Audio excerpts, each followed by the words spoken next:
Agora sim! Fala BioVibes, estou eu aqui de novo no meio da mata. Isso aqui é a floresta amazônica, um dos maiores biomas do nosso planeta, para falar para vocês mais uma vez sobre ecologia. E mais uma vez, quando nós falamos em ecologia, vamos visualizar no gráfico das questões que apareceram no Enem como é que esse assunto aparece para vocês. Aproximadamente 13% de todas as questões de ecologia envolveram ciclos biogeoquímicos. Parece pouco, mas ao longo de 1998 até 2022, bastante questões tiraram bons concorrentes porque realmente não entenderam como é que é a circulação desses minerais na natureza. Então, bora entender um pouquinho sobre esses ciclos biogeoquímicos em ecologia.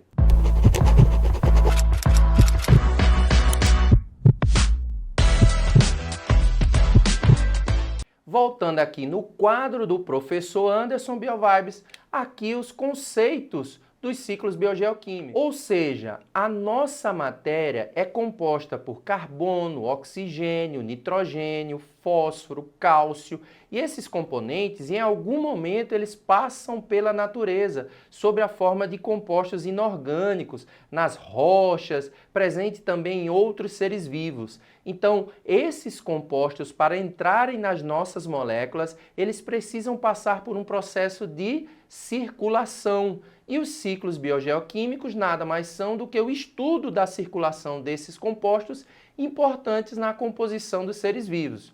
O primeiro que nós vamos falar é o ciclo da água. Realmente a água é um dos componentes mais importantes para a vida. Tanto é que você percebe que os cientistas vão lá em Marte, nos diversos planetas, satélites aqui em volta do nosso planeta Terra, no sistema solar, atrás de água, sob qualquer forma. Sem água não há vida da forma conhecida que nós temos hoje. Então a água, ela tem dois ciclos, um pequeno ciclo e um grande ciclo. O pequeno ciclo é o ciclo basicamente de circulação no ambiente não vivo, ou seja, a água ela vai estar evaporando através da radiação solar, formando nuvens que migram em direção aos continentes. Lá essas nuvens vão promover o processo de precipitação. Lá nos continentes, essas nuvens com vapor d'água passam pelo processo de condensação e se precipitam sob a forma de chuva, compondo rios, lagos, açudes e lençóis freáticos ao se infiltrar.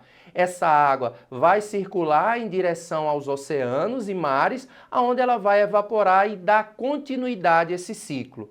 Quando nós temos a participação dos seres vivos, seres animais e vegetais, na composição desse ciclo da água, nós passamos a ter um grande ciclo, porque essa água passa o maior tempo dentro do corpo desses seres vivos antes de ser devolvida para a natureza. Por isso compõe o grande ciclo. Esse é o ciclo da água, um dos ciclos mais importantes de vida no nosso planeta.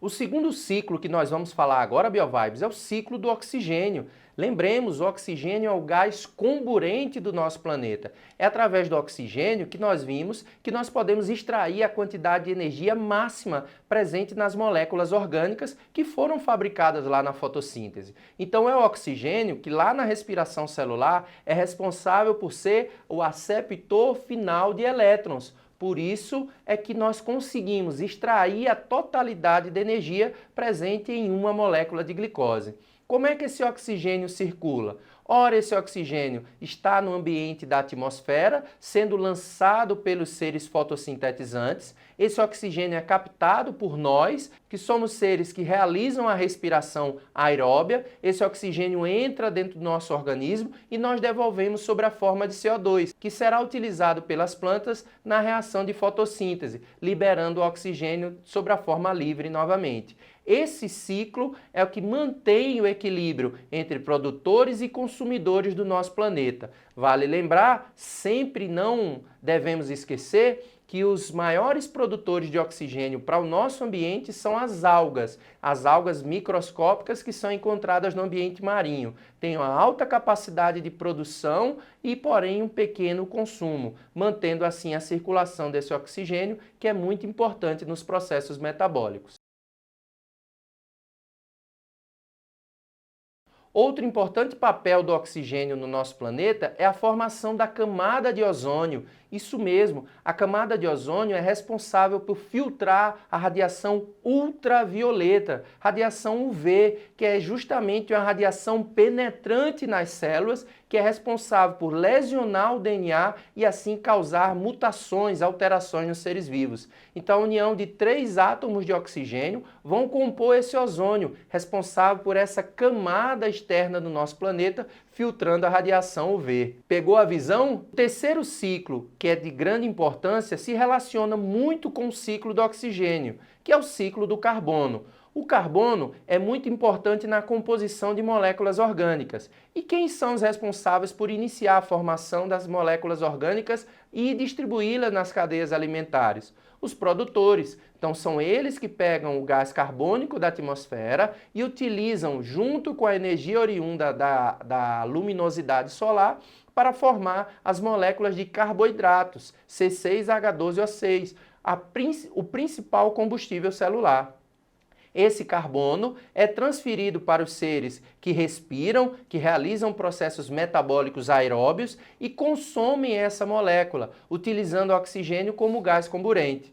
Nós, seres que realizamos a respiração, absorvemos esse carbono pela alimentação, degradamos essa molécula e liberamos esse carbono de volta para a natureza sob a forma de CO2 no ar expirado. E assim você tem a junção do ciclo do oxigênio e do ciclo do carbono na manutenção do processo. Qual o problema do carbono, BioVibes? Que a natureza conseguiu resolver facilmente. O carbono, ele entra na composição de diversos gases que participam do efeito estufa no nosso planeta. O que é o efeito estufa? Vamos tirar aí e entender muito bem. O efeito estufa nada mais é do que um efeito que consegue prender radiação infravermelha do Sol que atinge o nosso planeta. Esse aprisionamento dessa radiação infravermelha mantém uma temperatura do nosso planeta constante, favorecendo assim as diversas formas de vida, circulação de massas de ar e manutenção dos mares e oceanos. A natureza, para evitar que esse carbono em excesso na atmosfera viesse a prender maior radiação e aumentasse a temperatura do planeta, armazenou esse carbono em depósitos, principalmente no petróleo, que nada mais é do que a decomposição parcial da matéria orgânica que compunha os seres vivos do passado. Então essa decomposição parcial gerou jazidas, reservas de carbono armazenadas na natureza, além da própria biomassa das diversas formas de vida do nosso planeta que tem carbono na sua composição. Qual o problema, BioVibes? Se você entendeu comigo, o problema não é o carbono, não é o metano, não é o gás carbônico que vai estar presente na atmosfera. O problema é o excesso dele. Ou seja, as ações antrópicas, as ações humanas, vieram a liberar grandes depósitos de carbono que a natureza levou milhares de anos para formar em um curto espaço de tempo, gerando uma quantidade nunca antes vista na atmosfera de gases do efeito estufa. Isso faz com que haja uma maior retenção dessa radiação infravermelha e um aquecimento maior do planeta, gerando derretimento das geleiras. Isso vai gerar uma dessalinização, uma alteração na concentração da água do mar. Essa alteração na concentração influencia na evapotranspiração, formação de chuvas, que vai gerar chuvas torrenciais em determinadas regiões e seca intensa em outras, elevando a altura de oceanos em cidades litorâneas e alterando em climas, em temperatura em diversas regiões do planeta, que é o que nós encontramos hoje. A ideia de entender as reservas de carbono e as consequências da sua utilização é o que pode aparecer na sua prova. Ficou ligado? É isso aí, BioVibe. E o último ciclo que nós vamos falar é o ciclo do nitrogênio. Lembrem-se que o nitrogênio é muito importante nas moléculas orgânicas, na formação de aminoácidos, de ácidos nucleicos, das proteínas que compõem toda e qualquer célula do nosso planeta. E esse nitrogênio, ele é encontrado sob uma forma inorgânica em enorme quantidade na atmosfera. Aproximadamente 70% do ar que nós inspiramos é de nitrogênio. Então é necessário toda uma circulação que depende de formas de vida mais simples para que esse nitrogênio chegue até a gente e possa compor as nossas proteínas, tão importantes em diversos funcionamentos celulares. Aqui do nosso lado, nós temos uma exemplificação de como acontece o ciclo do nitrogênio. Você observa que lá no ar atmosférico, nós temos uma enorme quantidade desse gás disponível. Existem bactérias chamadas de bactérias fixadoras do nitrogênio. Elas podem ser encontradas nas raízes das plantas leguminosas ou dispersas no solo. Essas bactérias vão pegar esse nitrogênio atmosférico e vão fixar sobre a forma de amônia. Outros grupos de bactérias, também presentes no solo, vão pegar essa amônia e transformar em nitrito, processo conhecido como nitrificação. Esse nitrito pode ser absorvido por plantas ou continuar no solo e ser metabolizado por outro grupo de bactérias chamadas de nitrobacter. Outros grupos de bactérias, conhecidas como nitrobacter, vão pegar esse nitrito e transformar em nitrato, que mais uma vez pode ser absorvido pelas plantas, entrando na composição e circulando nas cadeias alimentares, ou podem ser utilizados por bactérias desnitrificantes, que vão liberar esse nitrogênio de volta para a atmosfera, promovendo a sua circulação. Esse é o ciclo do nitrogênio, um dos que mais aparecem nas provas do Enem e de vestibulares de biologia do nosso país. E aí, BioVibes, nós chegamos a uma questão para trabalhar esse tema dos ciclos com vocês. Enem 2019. A cada safra, a quantidade de café beneficiado é igual à quantidade de resíduos gerados pelo seu beneficiamento. O resíduo pode ser utilizado como fertilizante, pois contém cerca de 6,5% de pectina, um polissacarídeo, aproximadamente 25% de açúcares fermentáveis, frutose, sacarose e galactose, bem como resíduos de alcaloides, compostos aminados que não foram extraídos no processo.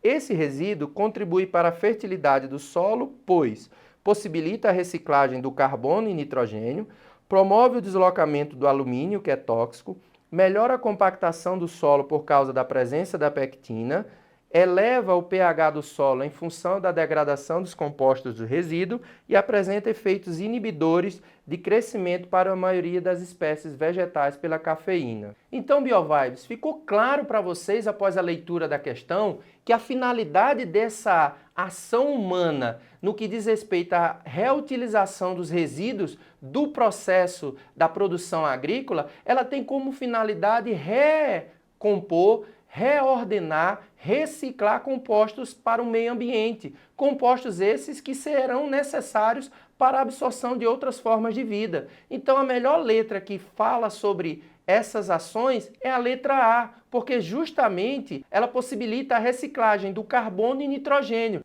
que está presente na pectina e também nos polissacarídeos encontrados nesses resíduos do café que são produzidos ao longo da agricultura, gerando assim a solução para esses resíduos que são gerados pelo beneficiamento do café. Valeu, BioVibes! Sucesso na sua prova! Curte, compartilha e clica no sininho. Um abraço, BioVibes. Vem novidade por aí.